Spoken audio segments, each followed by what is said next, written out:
whaafitai i le alofa ma le anga lei o le tua. I le lei tūla o le Sapati pa i o le tua. O le viinga ma le whaafitai e fo i le tua. O nona na tainga whaare soifua i loutou soifua e maise lo ne ola. Ua mawhai ai na i unga ruenga le vai aso. Ia wa tātou iai tūla pa i o le Sapati o le tua. Faafeiloaiga tu le teitai ao le ngā ruenga Samoa tutuatasi. Sunga pasta uli papu, soa fele ma le whalitua ia tiana, a maise le no whaialo.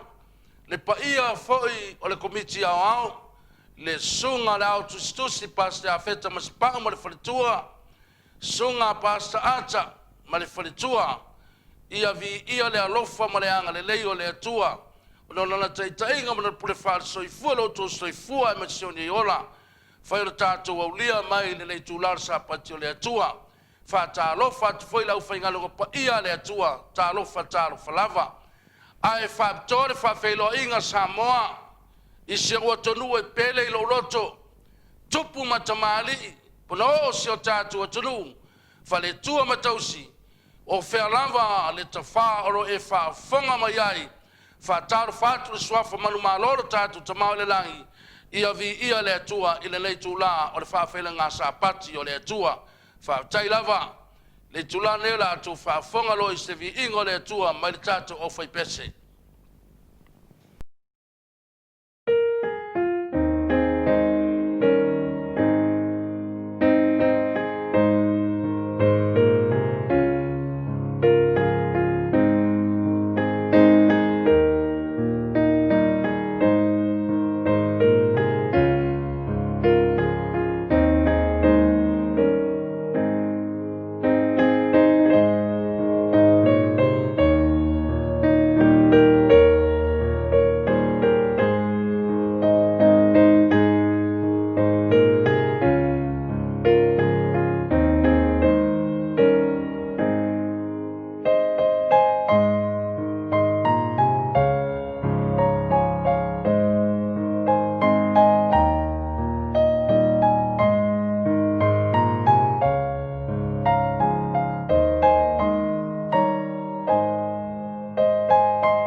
tātou te talo, lo mātou ta mai o le langi, e pa ia lava lo suafa, e o mai lo malo, ai mātou te whaia per lava lo finangalo, le atua lo finangalo na e whata oto ai le porkalame i e tena, e ono aso e ngalue ai le tangata ola, pule ia malana me whai, a o le aso e fitu ai o le Sapati a te oelo mātou atua, o oe o le atua foa, na whata tia le fua le li ie, ma e whaia le tangata ola ina ia muli, ma usi tae ia te oe i mea umalava, ma fuanga na le atua mātou te muli ai pea e tusa o lau whetalainga, e le ai se vaenga le tuspaia na e to tau maia, mātou te suia ai lau upu le atua po lo lava Sapati, Pala aule la ua fio le lei tula, Faafeiloaiga Sapati le atua whamole, le a se fe aua tāpina ina le au auna, ia pa iatu le taelo fina ngalo si o mātua tonua Samoa, whaamana malama le mana o le nganga pa ia, le Sapati o la ua fio, o le whailonga i le vao lau whanau ma oelo mātua atua, o na o Yesu, amene. O le tātou matau pui le itula o le Faafeiloaiga Sapati, o le whailonga winga ese le atua, la tuina I e tena. O le whailonga winga ese le atua, la tuina I e tena. Whai maili wharinga sulfar whai pai fitu. I o tau mata tau I le atua, ma vatu I a te ia le vi inga. A wawa o maile tu waso na whamisnonga. Ma I o tau wifo I le na whaia le langi, ma le lololangi, le whanua, ma le sami. A toa ma le puno vai. O le wheau mua na le rua I angelu. Aisha, whai mai whamtalanga le atua, e iai le toi wheau. It's the field to issue Matayo. Matayo lufu fafa pusul fa. E tala ina tu foile tala le leo le malo ile atu laula uma. E fai mamori mau ile atu laula uma ona o mai leo nga tanga. Lo ingo le wheau e manao le atua. E au mai le whanau tangata. Ina ia mana malama I le finangalo le atua. Mamuri muli ai, maustai ai. E fai le me fai mai ai le atua. Amen. Ai sila mai le atua. O le ato e o foi le lolangi le nei. E fa peo na ia le lolangi tua I le na fa umai le sami. O le fa longo ma le loto maa. Ma le fuli tua tangata I le upu le atua. O lo ia il fam talanga Yesu. E fa te tau I tangata lo lotu.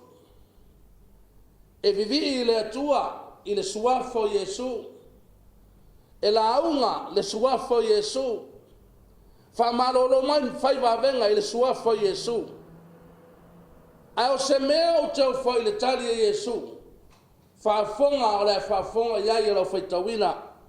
Ine ne e fa poni upu fa popo fai la aunga. Ma tai o fitu lo frutas.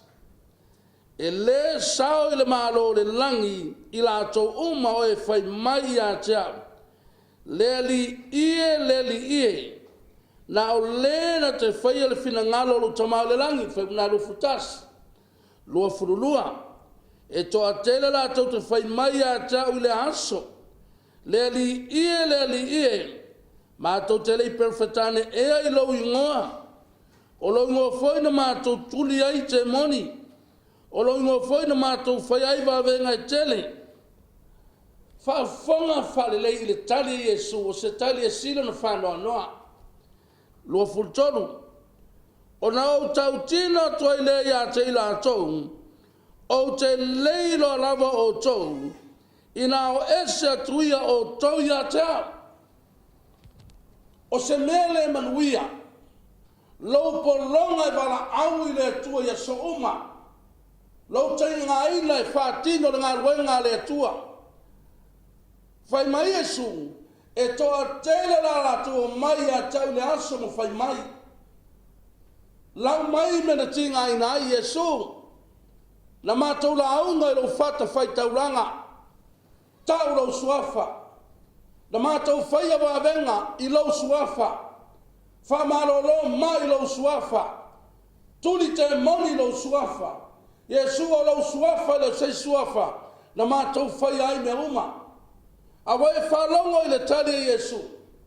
Whai upo e lua furtoro. O ese na winga means tuli. O ese tuia o tau ia ta. O te le loa lava o tau means. Talu lama na e vivi le tua. Whai mai Yesu o te le loa.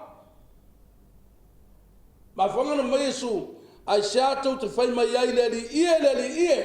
Ai tau te le fia whaia meo te whai tuai a te o tau. Whawhanga na mafuanga wa tudia Yesu. La o le na te whaia le fina ngalo lo ta maa oi le langi. Yesu o feo iai lo fina ngalo. Whalongo ia tawita salamo e whasure po e valo. O te fia I lau tu la whono. O te fia e whaia lau fina ngalo. O lo to tonu ia te au lau tu la whono. Means, o le fina ngalo le atua. O lo to tonu o le tu la whono le atua. Le tu la whono e se furu o le atua. Samoa no manao le te malama I le ta upu atoa o le fia whilelei. O le fisili, O ai le tua foa. O ai le tua foa. Fafonga. Fai mai a tavita. Salamu elufu fa. Fai mumua malelua. Fai mai tavita. O le lalolangi ma me o tumu ai. O ai e ova ia. O le atu lau mae o na nofo ai minta o mea umarava. O le atua na whaia. E pule ai le atua. La o aonga i Samoa i aonga Faafeiloaiga. La o ina Faafeiloaiga fasili e lua. O aina whaia oe o le atua. O aina u whaola o Yesu. Samoa la fasili le tai au i la fiafu le nei. O aina whaia oe. Amen. O aina u whaola o Yesu. O aina whai le langi ma lelo langi whai mai a tawita. O le lelo langi ma me o tumu ai. O ai o vaia. O le atu lau mai o no nofo ai. Lawi o mea umarawa e pule le tua. E o lamba ia te oe mau. E le whai o sau fina ngano po sau loto. Aisha, langa e pule le tua. Ma le por kalame na whata atia i e tena. E o no aso e tenga lue ai. A o le aso fitu, o le aso ia Iova le atua. Amene. Whafonga le ia Isaia. Isaia whaalima sulvalu. A walo whapeo na feta lai mai o Iova. O le na whaia le langi. O ia lava o le atua o le tufunga. O le na whaia le lau langi. O ia na whatu mawina. Na ia le whaia fua. Na ia whaia ina ia aina. O awo Iova ai le ai se tasi. Toi tau tana tu se Isaia e whaama mawhai ma tau mai tangata o mea umara wa tātou i nei o mea na whaia e le atua mo oe maau pau le mea tata whaia muri ai, wharongo ai, usitai ai whai me whai mai ai le atua amene a aisea le anga o le atua na fofo ina mea uma tau tsile fia o Yesu o na nga luenga o yo le fonga fetalai o le langi o yo le fonga fetalai o whalongo yei mea uma whafonga le anu muwe pe lua o yo lava sai le atua le amtanga salamo e tol fai pa iwa awa o yo lava na fetalai ane o na yei lava lea o yo na tulei maila na fionga o na tu maila lea si whamatanga le tuspa ia, le atua foa. Le atua o mea uma. Le atua na whata oto le purkaname i tutonu e tena. Le nawinga le mea tā ua, o le tā whalongo mo le tā ustai, e whai le mea whai mai ei le atua. Se mea le anga o lo walu le osa le lotu, i le lau tari atu. E lo se mea le anga o le mele lei. O le mele lei. E lo se foi atua na te lu tapua i ai. O le atua la vrea tātou te au i ai. Ale mea silina le lei. Samoa e ese me le lei, ese mea sa. A o sa o le asolo e tapua i ai. Le lei no wanu le loto e tau suafa o le atua. Ale fasili, se mea sa o lo tau si o le aso ese. E le o fai mai ai le atua. O le mena e tau o lo te te i le atua. Leo tātou whiau ia avatu o whiau tu sao. Samoa e lo stetonungo le sfitu. Tō tele o lātou e whaasiai le li whiau. O le whaame lawe, o lo le su e le tuspa ia. O lo le tau e matua whai tau manino le upo le atua. E winga i le Sapati o le atua. Aisha, o le atua na fōfōina mea uma.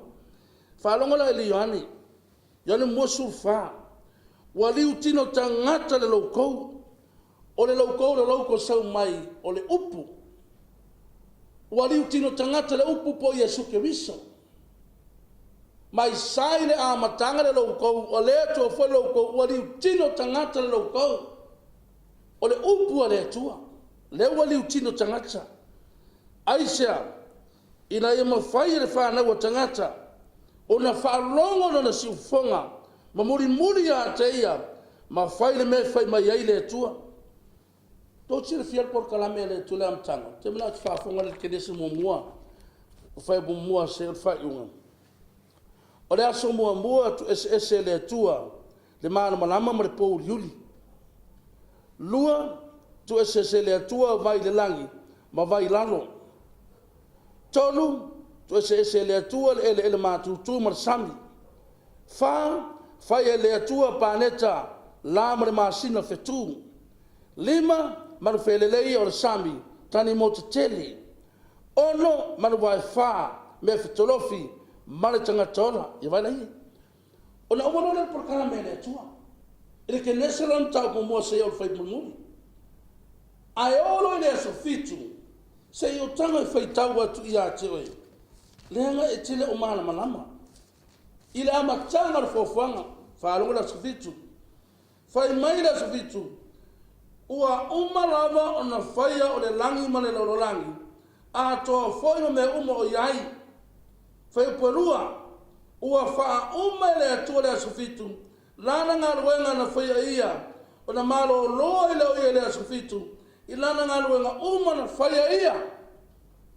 Na no na whaia le atua, i a aso e ono, o le asufitu ua wha o malo loa le atua.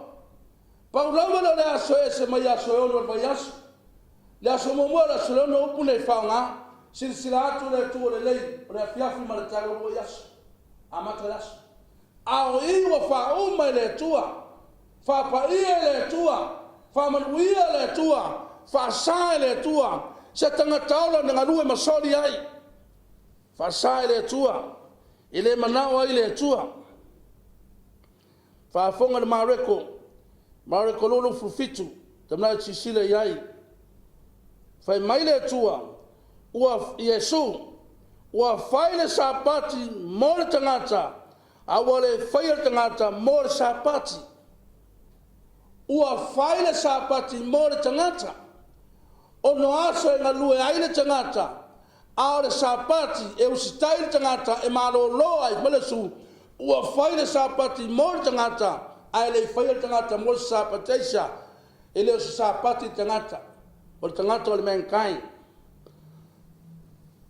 brat falo longo le awa le tua si sila le soto lus fulu na faia le tua le langi ma le langi ma mea ia soyono a le sofitu o na malo loa ile o ia awa o le sapati ina wa tofi le nuo le tua ma fili le nuo le tua fai mai le tua ia Mose e folo la por kalame na amata mai ai e ono aso e ngalue ai le tangata ola a le aso fitu aua ne ingalo o le sapati a Iova sa moilo sapati o Iuteia fai mai se tasiso sapati fai Iuteia ala ofisili la iawe a fai la sapati fai Iuteia o Yesu o se fea o Yesu o le Iuteia pe a fai te tanunga na la me tato te teletono e foi a Yesu. Pe a fai tato te le teletono sapati o Yesu. Amen ya. Se to anga e fai taulo tu spaia. Awa te muri i foi ta inga le stangata. Ai ta talo le tua, amatu ya te ole fe au sao. O le sapati o le tua, na fai le tua le sapati, mo le tangata. Fa longo le fai longa le tua. O le sapati o le whailonga i le vāo le atua, ma o le tangata e loa i le atua, tangata moni o lana whanau. Tosi o se kielu, whai mai le atua se kielu lo furu. Mai le atua se kielu whailo no, la o watu foi o sapati, o me whaonga e le tasi sapati, e li malua tau ia sapati o le tausanga, e finangalo foi le atua tau si uma lava le lima lua ana mai no o watu foi o sapati e fai ma fai longa ia te au mai la tau e loi lo nu o au lama o Iova le fa pa iaina i la tau le na wingo le sapati le atua le fai longa le atua e loi o na tangata pa ia Aisha le anga o sapati e pa ia i le tua. E le manao fo i le tua e te solia. E te sila le soto. e soto e se fulu ono, e soto e lua se fulu, fai pe valu e o sutasi, o le whaavai na whataatia e le tua i le amatanga, o le fofoanga, e tatau na usitai, ma muri muri e tangata. Tau sila fia wa umana whataatia le whaavai le tua i e tena e li whanau mai tātou. Na mana ole le tua i bina ata muri muri ai, o le ala whaavai. Si sila le e soto na e lua se fulu, valu sutasi, e mana tu le Sapati te whapaiaina, wa so yono te ngaruai ma fai ai o ngaruenga malava. Aole a so fitu. E lo se Sapati le lo tu so fitu. O le Sapati le ia iova lo watua. Aua e te fai ai se ngaruenga e tasi. Tau mailo e le tua tangata e a fia ai. O oe malawa atali malawa fine o la una tari malawa una fine.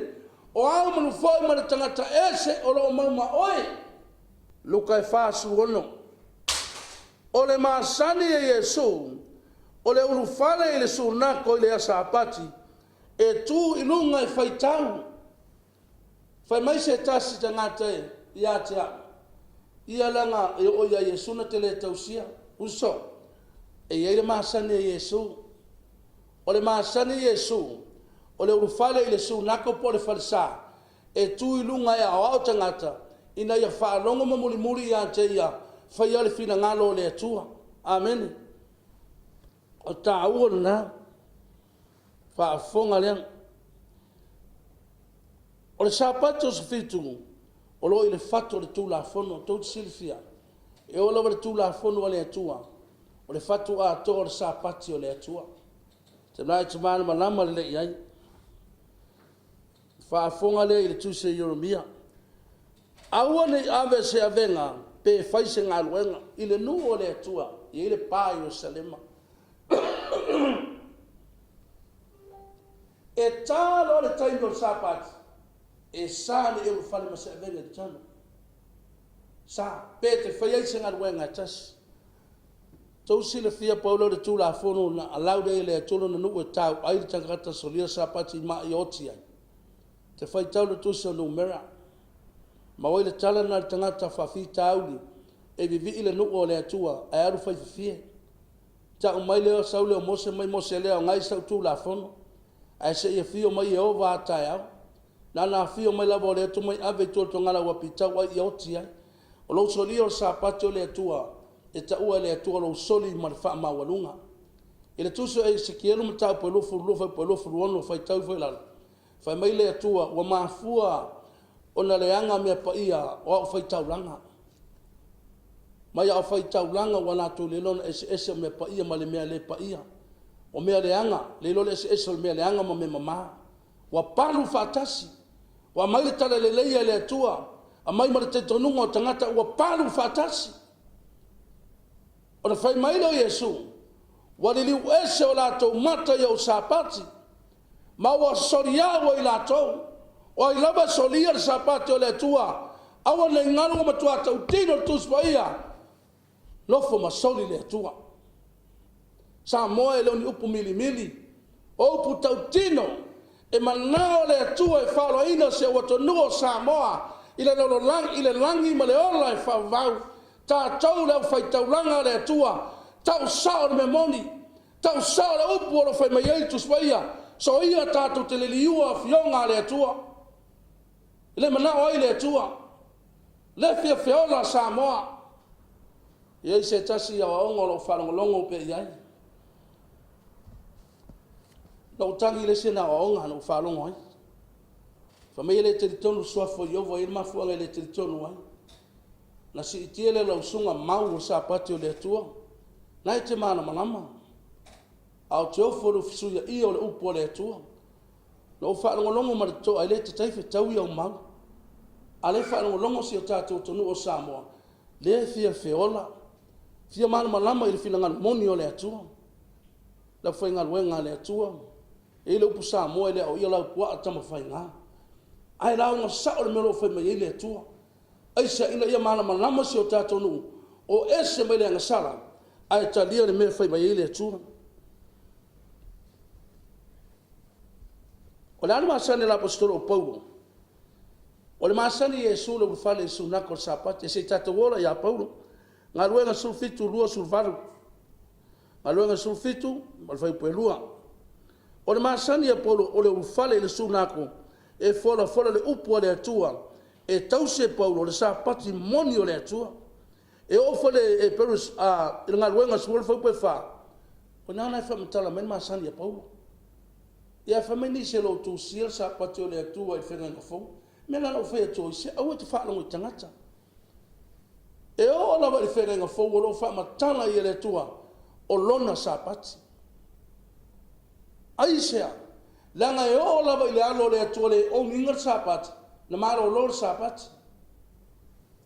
Ngai te malo malamu i le fionga le atua, i le ia tā pena lo tātou wha moe moe, i le atua marona whingalu. I sai e lima su valve o su tolu, e tasi le aso sa, mea tau le aso sa, e tasi le aso fai mai le atua le aso sa, whalongo, fai mai le atua, ole mai, a ole mai, fai mai le whamataranga atua le i sai e lima valo.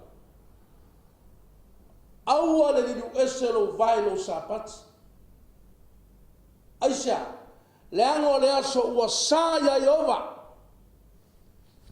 I sei e lima sumar valu. Mai le atua o le aso Sapati, o le aso e sa ya Yehova. E le mana o le atua e te whai ai lava se singa luenga whaafonga. I sei lima valu pa pusu tolu. A whai e te liru e selo vai ni Sapati. A le whai e lula loto i lo aso sa. Mai e tā ua Sapati o le aso fia fia. Le aso ua sa ya Yehova. Tele tangata ua soli Sapati. Whai poiponga Sapati. Whai tālonga Sapati. Whai mai le atua. Sole. O le aso sa. Le whai mai ia whai te lili wese lo vai i le Sapati. A le whai e lula loto i lo ua sa. Mai e tā ua Sapati o le aso fia fia. Le aso ua sa ya Yehova. E ala langa tata o le aso fia fia le soringo le Sapati. Ai whai mai le tua sole o le aso ai sa. Sa. O le aso na whapaia i le tua. O le aso na malo loa i le tua. O le aso na whaasa i le tua. Ai se panga Samoa. Ua whaatanga e whai uma ia. Polo kalame o le tatu o tunu. Whai mai leo le tua le se kielu. E lua su lua, lau te apatua le maule nā. La ngau te manao, e te mana manama i le fio ngā le atua. E se kero e lua su lua, al vau buro furuano. Wa sore ana whai taulanga o lau tū la fono. La tau whaleanga o me paia. Wa la tau le whai lunga ina me paia ma me le paia. Wa la tau le whai lofa na ese o me leanga ma me mama. Wa la tau le liu ese o la tau mata iau Sapati. Ma ua soriaua i la tau. Ili wese. Wale tu mai lunga i fola le Sapati o le tua. Awa ano. Fai mai leo le tua. Ano umata. Mai ai loa. Nai te soriau. Amene. So stasi na te solia Sapati o le tua. Fai mai le tua o soli le nā tangata. Iau. Tau te sila fia le whaambianga le tua. Banana whaamanuia le tangata na te tausia ma tau fi mawina le Sapati o le atua. Whaafonga i le Isaia lima ono, lua wha ono, whaongo pe lua. Amu ia le tangata na te whaia le nei mea, ma le atali o le tangata na tau fi mawina ai. O lo tausi le Sapati, ia le solia, ma taofilo na lima ia le whaia se mea le anga tas. Whaamu ia le tua tangata na te le solia no Sapati ma whai se mea le anga ilo no Sapati. Whai pe wha. A walo whapena whetara i mo Yehova i enuka o e tausi o Sapati ma rātou mana nao i mea o te loto i ai ma rātou taofi maula o whengainga. E o lava i enuka po whai fi au. Vesono. o tangata ese fo yo e fatasi ma Yehova e o au auna ia te ia malo lofa i le suafa Yehova e fai ma au auna i lato uma o e tausi le Sapati ai le soli ai ma lato tau fi mau i lau whengainga fai mai se tasi au onga o le Sapati o Iutaia ai lo Sapati o tangata ese ai ale maule no lau atua toi whaafonga le maunu lau atua muli na o tangata ese fo yo e tausi o e taitasi mai a Yehova e o au auna ia te ia ma lo lofa i suafa Yehova e fai ma au ono i lato uma o e tausi le Sapati ai le soli iai ma lato ta ofi maulau whiangainga Samoa Sapati o le atua e ta ua i le atua la masani e Yesu o le masani e Yesu o le urufale le sunako ma re ko lo fulonu ma lo fitu fai tau le maunu o lau atua ta ua ia aisha leanga o le Sapati o le atua o le fai longa le atua